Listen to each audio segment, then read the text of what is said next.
আপনি যদি চুরি করেন, ডাকাতি করেন, আল্লাহর সাথে শিরকও যদি করে থাকেন, জিনাও যদি করে থাকেন, যত বড় গুনাহ করেন না কেন, মনে মনে যদি 3টা কাজ করতে পারেন, মুখে বলা লাগবে না, মনে মনে যদি 3টা কাজ করতে পারেন, আল্লাহ সঙ্গে সঙ্গে আপনাকে মাফ করে দিবে।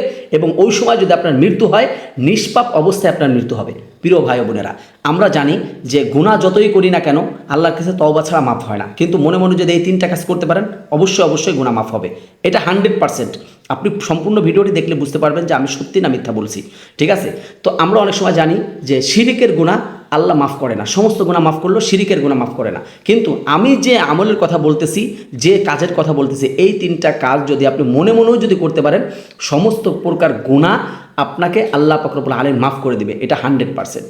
তো আমরা জীবনে যত গুনাহ করেছি, চুরি করেছি, ডাকাতি করেছি, ব্যভিচারী করেছি, জিনা করেছি, আল্লাহর সাথে শিরক করেছি, কিন্তু আমরা হায়াত পেয়েছি, অর্থাৎ জীবিত আছি, মৃত্যুবরণ করি না। মৃত্যু যদি বরণ করেন তাহলে তো এই 3টা কাজ করার সুযোগই পাবেন না। যদি জীবিত থাকেন, এখন থেকেই, যখন ভিডিও দেখছেন এখন থেকেই আপনি নিয়ত করবেন যে আমি, মানে এই যে 3টা কাজের কথা বললাম, 3টা কাজের ভিতরে 1 নম্বর হচ্ছে এই কাজগুলো, সমস্ত কাজগুলো আল্লাহর কুদরতি পায়ের সামনে রেখে আল্লাহর কাছে আত্মসমর্পণ করবেন। 1 নম্বর কাজ হচ্ছে আল্লাহর কাছে আত্মসমর্পণ করবেন যে হ্যাঁ আমি এই কাজগুলো করেছি, স্বীকার করতে হবে আপনার, আমি এই কাজগুলো করেছি, আমি এই কাজগুলো করেছি। আল্লাহর কাছে আত্মসমর্পণ করবেন, অর্থাৎ স্যালেন্ডার করবেন, অর্থাৎ নিজের কাজের জন্য লজ্জিত হবেন, অনুতপ্ত স্বীকার করবেন। এইটা হচ্ছে 1 নম্বর। 2 নম্বর যে বিষয়টা, আল্লাহ পাক রব্বুল আলামিনের সাথে ওই সময় প্রতিজ্ঞা করবেন যে এই কাজগুলো আমি আর কোনোদিন করব না।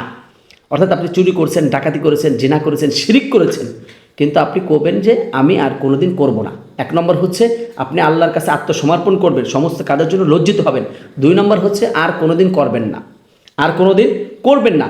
3 নম্বর যে আমলটা হচ্ছে, এটা অত্যন্ত গুরুত্বপূর্ণ, ওই সময় থেকে ওই কাজটা ছেড়ে দিতে হবে। মনে করেন কারো বাড়ি চুরি করেছেন, ডাকাতি করেছেন, জিনা করেছেন, ব্যভিচারী করেছেন, বা আল্লাহর সাথে শিরিক ধরনের কোনো কথা বলেছেন, শিরিক করেছেন, আপনি ওই সময় থেকে ওটা ছেড়ে দিবেন যে আমি আর জীবনে কোনোদিন চুরি করব না, জীবনে কোনোদিন ডাকাতি করব না, আমি জিনা করেছি আর কোনোদিন করব না, আমি মোবাইলে হয়তো বা অনেক গোপন গুনাহ করেছি, এটা আমি আর জীবনে করব না। ওই সময় থেকে আপনার ছেড়ে দিতে হবে। যখন আপনি এই 3টা কাজ আপনার মুখে বলতে হবে না, মনে মনে যখন করতে পারবেন, 100% আল্লাহ পাক রব্বুল আলামিন আপনাকে মাফ করে দেবে। 1 নম্বর হচ্ছে আপনার সমস্ত কাজের জন্য, গুনাহের জন্য আল্লাহর কাছে লজ্জিত হতে হবে, অনুতপ্ত স্বীকার করতে হবে। 2 নম্বর হচ্ছে আপনি যে কাজগুলো করেছেন ওই কাজগুলো এখন ওই সময় থেকেই ছেড়ে দিতে হবে, ওই সময় থেকেই ছেড়ে দিতে হবে। 3 নম্বর যে বিষয়টা, ওই সময় থেকে আপনার আল্লাহর কাছে প্রতিজ্ঞা করতে হবে যে আমি জীবনে আর এই কাজ করব না, ঠিক আছে? যখন এই 3টা কাজ আপনি মনে মনেও যদি করতে পারেন, তাহলে আল্লাহ পাক রব্বুল আলামিন আপনাকে মাফ করে দেবে ইনশাআল্লাহ। এটা 100%।